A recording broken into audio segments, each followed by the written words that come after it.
Hello दोस्तों, welcome back to PW ज्ञान कोश। दोस्तों, वेस्ट एशिया में आग बढ़ती चली जा रही है।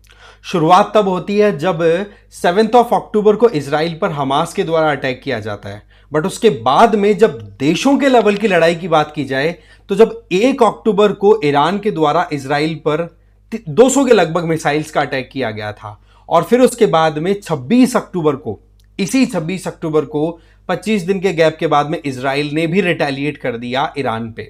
अब यहां पर इसराइल और ईरान की जो लड़ाई है ये तो जग जाहिर है, इसमें कोई दावा या फिर कोई भी डाउट वाली चीज है ही नहीं। यहां पर ईरान जो ऑपरेट कर रहा है वो अपने प्रॉक्सीज के थ्रू ऑपरेट कर रहा है। वहीं पर अब ईरान ने यूएसए को भी टारगेट कर लिया है, और ऐसी परिस्थितियों में अब ये साफ साफ सिग्नल है कि यूएसए भी एक न्यू एंट्रेंट के तौर पे ओपनली आ चुका है इस कॉन्फ्लिक्ट में। और यहां पर जो बैटलफील्ड है वो बेसिकली इजराइल या ईरान वाला एरिया नहीं है या लेबनान नहीं है, यहां पर अब सीरिया वाले एरिया में कॉन्फ्लिक्ट स्टार्ट हो गया है। तो कुल मिलाकर के अब यहां पर ये दो इंडिविजुअल्स जो हैं, नेतन्याहू और जो बाइडेन, दोनों मोर और लेस साथ में ऑपरेट करेंगे, जो कि ऑलरेडी कर रहे थे। बट अब यूएसए अब मुखर होकर के आता हुआ दिखाई दे रहा है, क्योंकि जो अभी इवेंट हुआ है ना, ये वाकई में यूएसए को खींच के लाने वाली बात हो गई है। आप देखो ये रिपोर्ट कि किस तरीके से ईरानी जो मिलिशिया है, दैट मींस ईरान सपोर्टेड जो मिलिटेंट्स ऑपरेट करते हैं सीरिया में, उनके द्वारा यूएसए के जो बेसिस थे सीरिया के अंदर, उनको उड़ा दिया गया। जिसमें एक तो ड्रोन अटैक किया गया, जिसके तहत अल तन्फ करके एक बेस है उसको टारगेट किया गया, और फिर उसके बाद में मिसाइल्स भेजी गई। उसके तहत आप देखेंगे कि एक ऑयल बेस फैसिलिटी है अल ओमार, उसके आसपास में जो भी यूएसए की मिलिट्री बेस लोकेटेड थे उनको टारगेट कर दिया। तो इस तरीके से यूएसए को ईरान खुद खींच के ले आया, और इसी बात को आप यहां से समझ लो कि एक मैसिव अटैक किया गया दो जगहों पर। एक जगह पे ड्रोन से और दूसरी जगह पे रॉकेट से किया गया, और इसके चलते अब यूएसए बिल्कुल भी पीछे नहीं है। लोकेशन आप देख सकते हैं, यहां पर यह है सीरिया, और सीरिया के पास में यहां पर यह है जॉर्डन, यह आ गया इराक। इसके ट्राई जंक्शन के पास में यह लोकेटेड है अल तन्फ। यहां पर है एक तो यूएसए की मिलिट्री का बेस, यहां पर इन्होंने ड्रोन से अटैक किया गया था, ठीक है। इसके अलावा दूसरी तरफ आप यहां पर इन्होंने अटैक किया किससे? ड्रोन से, और रॉकेट से फिर अटैक इन्होंने किया यहां पर अल ओमार ऑयल फील्ड के पास में। यहां पर कुछ लोकेशंस हैं जिनकी अगर बात करें, अल ओमार ऑयल फील्ड तो आएगा, सीरिया में लोकेटेड है। इसके अलावा यहां पर एक और है, दैट इज, इसका नाम है देर एजोर। ये इसको अगर प्रॉपरली अगर हम देखें तो देर एज जुर, ये सिटी है सीरिया की, जो कि यूफ्रेट्स रिवर के किनारे लोकेटेड है। तो इस तरीके से दो लोकेशंस के ऊपर अटैक कर दिया। एक जगह पे आपने कर दिया ड्रोन्स का यूज करते हुए, और दूसरी तरफ मिसाइल्स का यूज करते हुए, और ये सारा काम जो किया उसका डाउट सीधा ईरान के प्रॉक्सीज पर चल रहा है। अब पॉइंट ये आता है कि किसी ने क्लेम किया कि नहीं कि हमने ये अटैक किया है। देखो, अभी तक कोई भी मिलिटेंट ग्रुप है वो ओपन में नहीं आया कि हाँ जी हमने अटैक कर दिया, बट इस अटैक का जवाब यूएसए ने दे दिया। यहां पर यूफ्रेट्स रिवर के ईस्टर्न बैंक की तरफ 7 गांवों को आइडेंटिफाई किया जहां से ये आपके सीरिया में ईरानी मिलिशियाज ऑपरेट कर रहे हैं, उनके ठिकाने थे। उन 7 गांवों में बॉम्बिंग करवा दी अपने चिनूक हेलीकॉप्टर और अपने फाइटर जेट्स भेज करके। तो ऐसे में अब आप क्या देखते हैं कि ईरान ने यूएसए को एक बार पोक कर दिया। अब यूएसए मोर और लेस ओपनली यहां पर पार्टिसिपेट करता हुआ दिखेगा।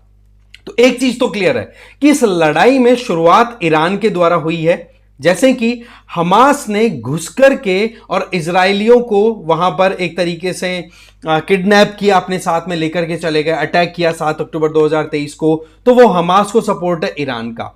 फिर उसके बाद में इजराइल ने जब हमास और हिजबुल्लाह जैसे टेररिस्ट ऑर्गेनाइजेशन को टैकल करने की शुरुआत की, जिसमें हमास ने तो 7 अक्टूबर को किया, और हमास को डिफेंड करने के लिए फिर हिजबुल्लाह भी आ गया था, तो हिजबुल्लाह को टैकल किया फिर बाद में। और तो कुल मिलाकर के हर बार शुरुआत कहीं ना कहीं ये ईरान या ईरान के प्रॉक्सीज की तरफ से हो रही है, और इजराइल उसका जवाब दे रहा है। अब यहां पर हमास और हिजबुल्लाह को जब टैकल किया तो ईरान अपने इन प्रॉक्सीज को टैकल करने के लिए एक मैसेज देता है 1 अक्टूबर को इजराइल पे हवाई अटैक करते हुए कि जी देखो हम भी आपके ऊपर दूर से कितना अटैक कर सकते हैं। अब ऐसे में इजराइल और ईरान का कॉन्फ्लिक्ट स्टार्ट हो गया। तो 1 अक्टूबर का रिप्लाई 26 अक्टूबर को इजराइल ने दे दिया। अब उसके चलते अब यूएसए को भी ईरान ने एक बार फिर से पोक कर दिया है, एक बार फिर से छेड़ दिया है। अब ऐसे में इस सीरिया में भी ये जो आग है ना, लेबनान के साथ साथ में अब सीरिया में भी आगे बढ़ चुकी है। इसमें आप कोई डाउट वाली चीज नहीं है। और इसमें सबसे बड़ा जो कल्प्रिट है, ये जो इस्लामिक रिलीजियस लीडर खमेनी है, उसकी तरफ से हो रही है।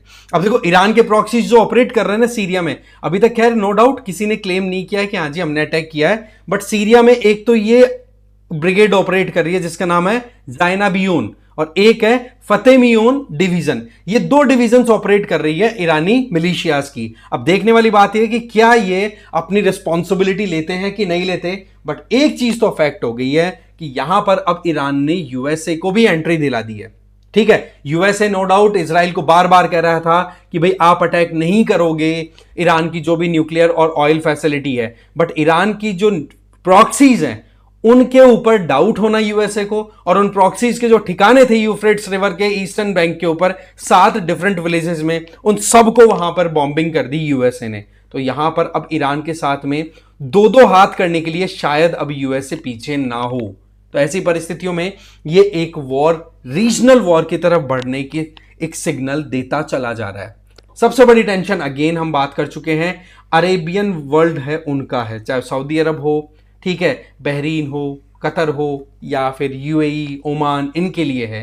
क्योंकि ईरान ने इनको धमकी दे रखी है कि अगर यहां पर कोई भी तरीके का कॉन्फ्लिक्ट आएगा तो हम हमारे जो भी मिलिशियाज आपके अंदर ऑपरेट कर रहे हैं ना आपके देशों में, हम उनको भी एक्टिवेट कर देंगे। तो ये बात है भाई, इस तरीके से यूएसए भी एंट्री ले चुका है। अब देखते हैं ये ऊंट किस करवट बैठेगा, समय बताएगा। बाकी सिचुएशन भाई बढ़ रही है, एस्केलेशंस बढ़ रहे हैं, इसमें कोई कंट्रोल वाली चीज है नहीं। अब आपसे एक सिंपल सा मैं क्वेश्चन पूछूंगा कि देखो, हम जब एंशिएंट सिविलाइजेशंस की बात करते हैं तो मेसोपोटामियन सिविलाइजेशन की जब भी बात आती है तो इराक, सीरिया, ये बहुत पुराना सिविलाइजेशनल रीजन के तौर पे हम देखते हैं।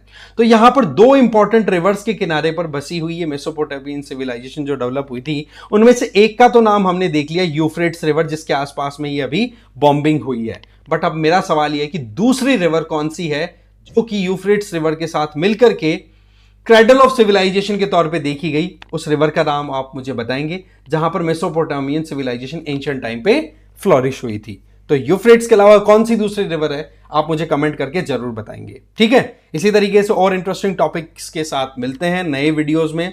तब तक के लिए जय हिंद, जय भारत। बने रहिए पीडब्ल्यू ज्ञानकोश के साथ।